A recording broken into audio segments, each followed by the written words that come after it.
Hello everyone, welcome to my YouTube channel Nitya's camera rolling. और आज हम आ पहुँचे हैं Akashvani All India Radio station Indore में, क्योंकि आज यहाँ है मेरा इंटरव्यू। तो देखते रहिए आकाशवाणी का स्टूडियो। इनका ऑफिस बहुत ब्यूटीफुल और पीसफुल था। और हमारे साथ है आरजे रिया, जो आज मेरा इंटरव्यू लेने वाली है।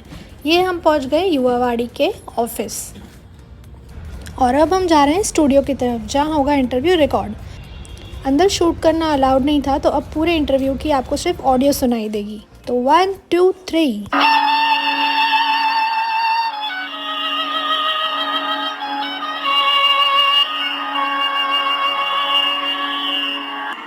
साथियों, आज से हम शुरू कर रहे हैं एक नया क्रम जिसका नाम है सफलता की कहानी, जिसमें हम बात करेंगे कुछ उभरते हुए युवाओं से, जिनकी हौसलों से भरी कहानी आपके लिए भी प्रेरणा बन सकती है। तो दोस्तों, मौजूद है हमारे साथ नित्या सोनी, जो कि एक योगाप्रेन्योर है।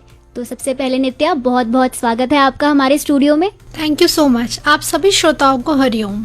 तो नित्या, जैसे कि तनिष्का ने अभी बताया कि आप योगाप्रेन्योर है, ये कोई नई टर्म है जो मैंने कभी सुनी नहीं है, तो क्या आप इसके बारे में हमें और बताना चाहेंगी? जी बिल्कुल। योगाप्रेन्योर 2 टर्म से मिलकर बना है, योगा प्लस एंटरप्रेन्योर। योग का अर्थ तो आप सभी जानते ही हैं, और एंटरप्रेन्योर जिसमें से प्रेन्योर निकला है, उसका मतलब होता है बिजनेस माइंडेड लोग। तो योगाप्रेन्योर मतलब मैं बिजनेस की फील्ड में योग के द्वारा ही अपना करियर बना रही हूँ। अच्छा, तो नित्या ये बताइए कि इस सफर की शुरुआत कैसे हुई? तो योग के फील्ड में मेरी शुरुआत कुछ 5 सालों पहले हुई थी, जब मैं 11th क्लास में थी। क्योंकि मैंने मेरा स्कूल डमी ले लिया था और मेरी जो पढ़ाई थी वो घर से हो रही थी। तो जब आपको स्कूल नहीं जाना रहता है तो आप आलसी हो जाते हो और आप घर में ही रहते हो और आप लेट उठना चालू कर देते हो। फिर कुछ टाइम बाद मम्मी को लगा कि मैं मेरा टाइम वेस्ट कर रही हूँ और मुझे इस टाइम को यूटिलाइज करके कुछ प्रोडक्टिव करना चाहिए। तो मम्मी ने सोचा कि मैं योगा क्लास ज्वाइन कर लूँ, ताकि मैं जल्दी भी उठूँ और मेरे स्वास्थ्य पे, मेरी हेल्थ पे भी मैं थोड़ा ध्यान देना स्टार्ट करूँ। इसी तरह हम एक क्लास गए जहाँ पे मैंने एडमिशन लिया। तो वो क्लास जब मैं कुछ दिनों गई तो मुझे पता पड़ा कि ये नॉर्मल योगा क्लास नहीं है जहाँ पे मैं योगा आसना सीख रही हूँ, जबकि ये योगा टीचर ट्रेनिंग क्लास है जहाँ पे मैं एज अ टीचर रेडी हो रही हूँ। तो उपाधि का नाम था योग रत्न। तो ये कोर्स टोटल 9 महीने का था, जो मैंने कंप्लीट करा, डिप्लोमा कोर्स, जिसमें मुझे 75% आए थे। धीरे धीरे योग में मेरी रुचि बढ़ने लगी। उस कोर्स में गीता योग ज्ञान, पातंजल योग सूत्र जिसे योग दर्शन कहते हैं, शरीर संरचना एवं विज्ञान, हठ योग जैसे विषयों का ज्ञान मिला, जो मुझे काफ़ी इंटरेस्टिंग लगा। मैंने इस कोर्स को कुशलतापूर्वक कंप्लीट करा। फिर उसके बाद सोचा कि क्यों ना मैं इसी इंस्टीट्यूट में दूसरा कोर्स करूं, जो कि था नेचुरोपैथी का, जिसे निसर्ग उपचार भी कहते हैं। इस कोर्स को भी मैंने कंप्लीट करा, लेकिन उसके बाद मेरी 12th बोर्ड आ गई, जिसकी प्रिपरेशन के कारण मुझे अपने इस इंटरेस्ट कोर्स डिप्लोमा को थोड़ा पॉज रखा। अच्छा, तो मतलब कि आपकी मम्मी ने आपको योगा इंस्टीट्यूट में डाला आपका आलस दूर करने के लिए, और इसी में आपने अपना करियर बना लिया। क्या बढ़िया कोइंसिडेंस है। तो हाँ, तो ये बात आपने सही कही कि मम्मी ने मुझे भेजा था और कोइंसिडेंटली मेरा करियर उसमें बन गया है। तो मेरे हर अचीवमेंट के पीछे मेरी मम्मी का ही हाथ है। मैं बता रही थी जी, मैंने बिल्कुल 12th की एग्जाम दी है और उसमें मुझे 80% आए हैं। मेरा सब्जेक्ट कॉमर्स प्लस एंटरप्रेन्योरशिप ही रहा है। तो मतलब 12th में भी 80% आए? बिल्कुल। इतने अच्छे परसेंटेज के बाद तो हमारे रिश्तेदार, हमारे आस पड़ोस के लोग हमें कैट की एग्जाम या कोई ऐसी कॉम्पिटिटिव एग्जाम में जाने के लिए बहुत पूछते हैं, मनाते हैं। तो उस समय आपकी क्या सोच रही?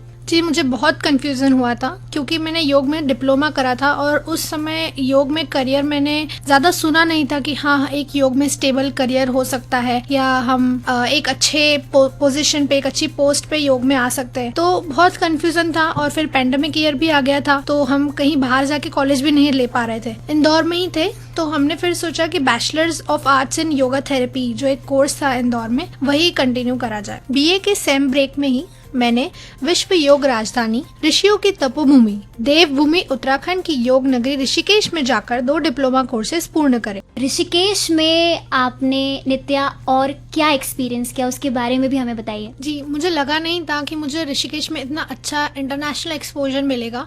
मेरे साथ के क्लासमेट्स, फ्रेंड्स, वहाँ पे जितने फॉरेनर्स थे, वहाँ पे जितने टूरिस्ट थे, वो सब वहाँ काफी जल्दी हमारे फ्रेंड्स बन जाते। और इसी के साथ मुझे एक इंटरनेशनल एक्सपोजर मिला, जिससे मुझे उन लोगों से बात करने का मौका मिला, उनके ख्यालात जानने का मौका मिला। और जैसा कि हमें लगता है कि योग सिर्फ भारत में ही फेमस है, बट ऐसा नहीं है। पूरे विश्व से लोग योग सीखने के लिए भारत आते हैं और स्पेशली ऋषिकेश, क्योंकि ऋषिकेश एक ध्यानात्मक और आध्यात्मिक केंद्र है, जहाँ पर जाकर आपको इतनी पॉजिटिव वाइब्रेशंस, इतनी पॉजिटिव एनर्जीज मिलती है उन ऋषियों की जिन्होंने वहाँ पे तप करा है। और उस जगह को, ऋषियों की उस तपोभूमि को नाम दिया है तपोवन, जहाँ पे हाल ही में 300 से 400 योगा स्कूल्स हैं जो योगा टीचर ट्रेनिंग कोर्स चलाते हैं, जिसमें वो योगा आसन्स, योगा की थ्योरीज और योगा के 8 लिम्स जो होते हैं, अष्टांग योग होता है, हठ योग होता है, और कई विषयों पर अपना ज्ञान देते हैं। तो दोस्तों, अगर आपको भी योगा में अपना करियर बनाना है तो ऋषिकेश एक बहुत अच्छी जगह हो सकती है। आप वहाँ जाकर ना सिर्फ मौज मस्ती कर सकते हैं, बल्कि योग को भी समझ सकते हैं, सीख सकते हैं। तो हम आगे कार्यक्रम में और भी बातें करेंगे, लेकिन उसके पहले नित्या की पसंद का हम एक गीत पूछ लेते हैं। तो नित्या, कौन सा गीत है जो आप आज के कार्यक्रम में सुनना चाहती हैं? जी, क्योंकि यहाँ पे ऋषिकेश की बातें चल रही है, तो मुझे एक चीज याद है। जब भी ऋषिकेश में मुझे किसी चीज की तकलीफ होती थी तो मैं सीधे गंगा घाट पर जाके बैठ जाया करती थी और ये गीत सुनती थी, जिसका नाम है हर हर गंगे। क्या बात है, बहुत ही अच्छा गीत नित्या आपने पसंद किया है। तो दोस्तों, चलिए सुनते हैं नित्या की पसंद का ये गीत।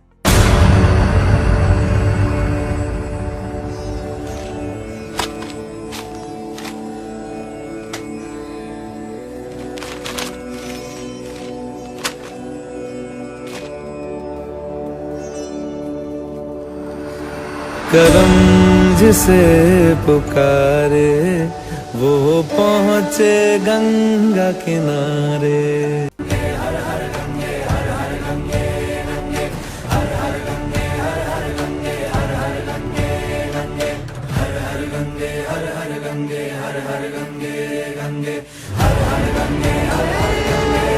दोस्त मत कह, बचपन से तेरे सारे काम तो मैंने ही किए थे। दोस्त जान के उसको अपना।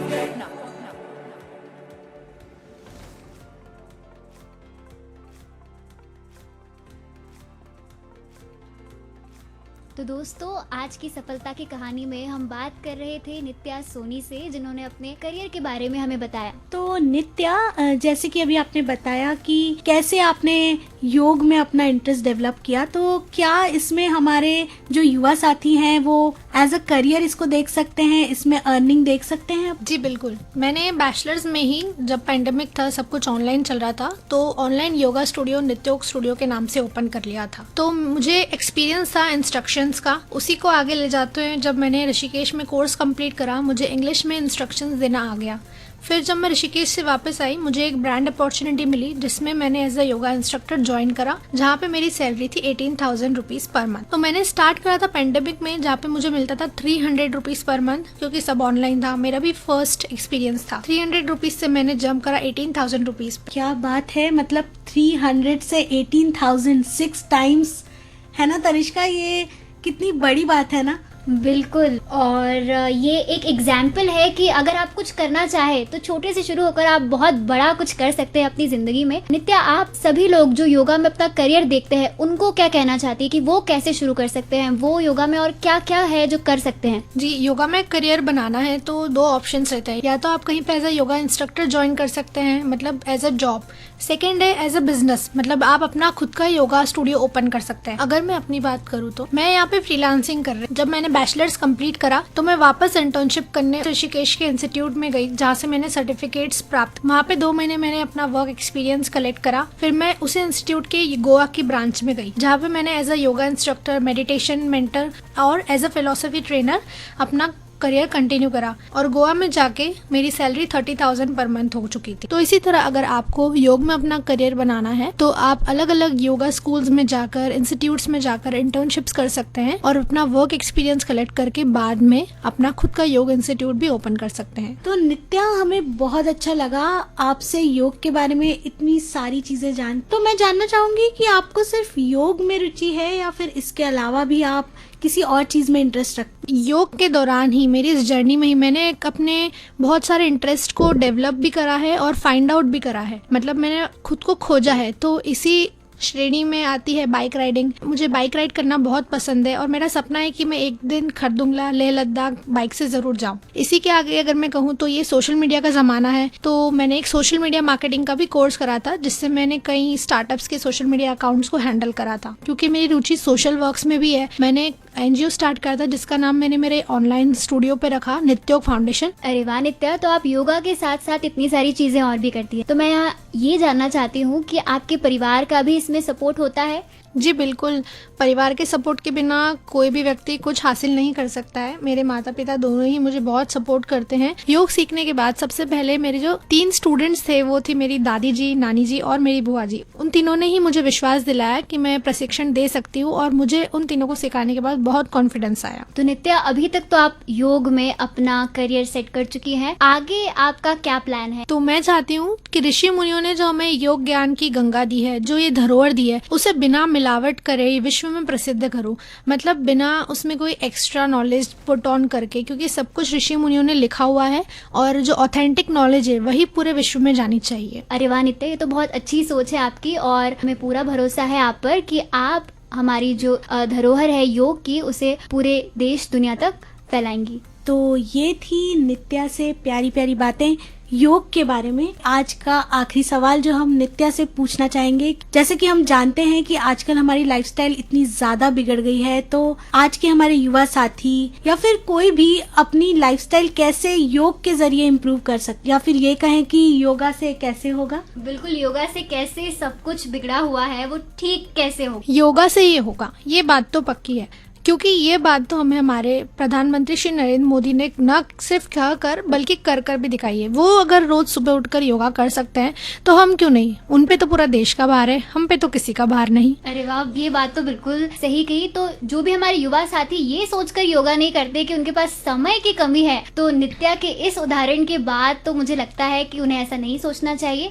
योगा का किसी caste, religion, genders, height, weight, किसी चीज से कोई रिलेशन नहीं होता है। हर कोई योगा कर सकता है और योग मतलब केवल आसना नहीं होते हैं, ध्यान, प्राणायाम, मेडिटेशन, जिससे हम हमारे माइंड के फ्लक्चुएशंस को रोक सकते हैं और हमारे मन को शांत रख सकते हैं। तो मैं आप सभी से ये कहना चाहूंगी कि योगा 10 या 15 मिनट का आसन नहीं होता है, ये उससे भी कहीं अधिक गुना ज्ञान है, जिसमें आप ध्यान करते हैं, अपने मन को शांत रखते हैं और आपका जो भी करियर है उसमें वो आपको हेल्प करेगा। आपसे बात करके, आज आपके करियर के बारे में जान के हमें बहुत अच्छा लगा और हमने जाना कि योगा कैसे हमारी मदद कर सकता है। बहुत बहुत शुक्रिया हमसे बातचीत करने के लिए और हमारे युवा साथियों को प्रेरणा देने के लिए। मुझे भी आप लोगों से बात करके बहुत अच्छा लगा। धन्यवाद। हरिओम।